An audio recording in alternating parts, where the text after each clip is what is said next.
Lukman, saya ada pertanyaan. Menurut ajaran yang Bapak sampaikan, keselamatan merupakan anugerah bukan atas perbuatan baik yang dilakukan.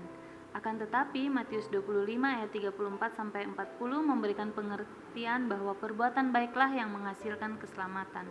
Bagaimana pendapat Bapak? Begini, yang mengajarkan bahwa selamat itu karena iman, bukan karena perbuatan baik itu bukan saya.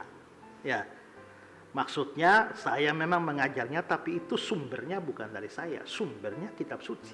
Karena memang kitab suci mengatakan begitu, tidak ada seorang pun dibenarkan karena melakukan hukum Taurat. Galatia 2 ayat 16, ya. Roma pasal 3 ayat 24, kita tuh dibenarkan dengan cuma-cuma. Ayat 28-nya Roma 3 27 ya. 28 itu mengatakan bahwa kita dibenarkan bukan karena perbuatan kita, ya, tapi hanya oleh karena iman dalam Kristus Yesus. Belum lagi ada Efesus 2 ayat 8 dan 9, ya. Kita diselamatkan itu bukan hasil usahamu tapi pemberian Allah, ya. Nah, kalau begitu memang sebenarnya itu berita perjanjian baru begitu. Tidak ada orang bisa selamat dengan berbuat baik, ya. Nah, salah satu prinsip tafsir Alkitab itu adalah jangan menafsirkan Alkitab nabrak Alkitab. Kalau ayat ini adalah firman, ayat ini adalah firman, kita nafsir ini, tabrak ini, itu sama dengan menabrakkan firman dengan firman. Tidak bisa begitu, karena kalau ini dua-dua firman, firmannya sama benar. Tidak mungkin firman yang satu tabrakan dengan firman yang lain, kontradiksi dengan firman yang lain. Nah, kalau begitu harus ada penafsirannya. Jikalau ayat-ayat yang tadi saya sebutkan menunjukkan bahwa manusia selamat karena iman, bukan karena perbuatan, tapi tahu-tahu membaca Matius 25, sepertinya orang selamat karena berbuat baik. Waktu aku lapar, engkau beri aku makan, ya. Marilah, terimalah kerajaan. Waktu aku lapar, engkau beri aku makan, aku haus, aku minum. Aku telanjang, engkau beri pakaian. Aku sakit, engkau kunjungi. Di penjara, engkau kunjungi. Lalu mereka tanya, Tuhan, kapan kami lihat engkau lapar, haus, telanjang, dan terpenjara? Tuhan bilang apa?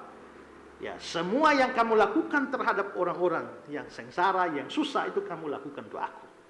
Marilah, terimalah. Seolah-olah mereka selamat itu karena mereka melakukan perbuatan-perbuatan baik itu. Tapi kalau tafsiran semacam itu diambil, maka itu akan menabrak banyak konsep Alkitab soal salvation by faith alone. Selamat karena iman saja, bukan karena perbuatan baik. Nah, kalau begitu bagaimana menafsirkannya? Begini, iman itu Nona beriman ya? Ya. Coba kasih tunjuk saya imannya, bulat atau segitiga atau segi empat atau lonjong? Tidak bisa ditunjukkan. Tidak bisa kan? Iman itu sesuatu yang abstrak. Iman tidak bisa dilihat. Tapi iman itu bisa dilihat melalui perbuatan. Ya kan? Makanya Yakobus bilang iman tanpa perbuatan untuk mati. Maka kalau orang betul-betul beriman, maka imannya itu bisa terlihat dari perbuatannya, di mana dia bisa berbuat baik. Ya, dia bisa berbuat baik. Kalau begitu, pada waktu saya lihat seseorang betul-betul bisa berbuat baik, seturut dengan yang firman Tuhan maksudkan, perbuatan baik semacam ini hanya mungkin lahir dari iman. Maka misalnya ada orang sakit, Nona kunjungi, bantu. Ada orang di penjara, ya begini. Ada orang lapar dikasih makan, orang minum haus dikasih minum, ya orang telanjang dikasih pakaian. Saya lihat ini perbuatan semacam ini lahir dari iman. Kalau begitu, orang yang melakukan itu pasti adalah orang beriman. Nah, orang yang beriman seperti ini pasti selamat. Jadi Matius 25 tidak bicara bahwa mereka selamat karena mereka berbuat baik. Matius 25 hanya mau mengatakan bahwa mereka itu orang beriman. Karena mereka beriman, maka iman mereka itu terlihat lewat perbuatan-perbuatan baik mereka.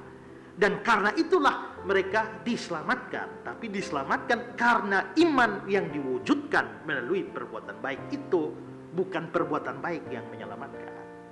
Ya, jadi yang ditampilkan di sana adalah buah-buah dari iman.